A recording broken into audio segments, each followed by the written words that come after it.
yaa ga'u nageenyi koo kan onnee korraattii maddee jaalallee koo meeyikoof akkam jirta jireenyu akkamsitti jira meeyikoo ani yaaddoon kee waan taa'uuf ka'uu na dhorke malee nagaa kooti lubbuu koo ati anaaf nama addaati yoomus dhabuun barbaadu ati jaalallee koo yookaan haadha manaa kiyya qofa osoo hin taane waanuma hunda kooti aniif ati kan wal barree jalqaba bara 2008tti ture erga sanii kaasee hanga har'aatti jaalala ho'aa akka dammaa mi'aawuu wajjin dabarsaa turre lubbuu koo gaafa guyyaa 22 ji'a 12ffaa bara 2011 garuu waan addaa nu mudatus jaalalli keenya osoo addaan hin citiin har'a geenyee jirra rakkoof gidiraa hedduu wajjin argineerra garuu obsaan turre har'a geenyee jirra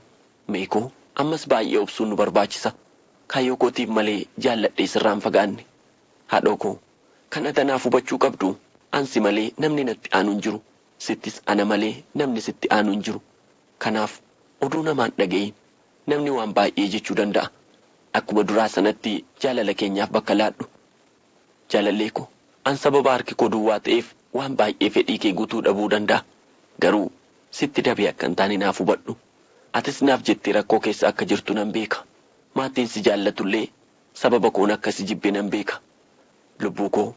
aniifat osoo walitti mufanni namni nu araarsus ta'e nuuf gaddu akka hin jirre naaf hubadhu sababni isaa jaalala keenyatti waan baay'ee naafaa turaniif jaalallee koo ana yaaddoon kee baay'ee na waxaleera waan yaadni kee na godhe waanuman jedhee ibsuun qabu baay'ee tokko si yaadeera lubbuu koo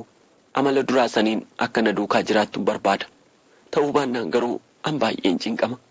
barnoonis akka ulfaatu siif himeera na jalaa yaaddee na hin yaachisiin haadhoo koo lubbuu koo bara kana xiqqoo amala sirraa hin beekne waan argeef adaraa jaalalaa hamaan nu jidduu akka hin seenne barnoota keetti naaf jabaadhu gaaf tokko anumatu si gammachiisa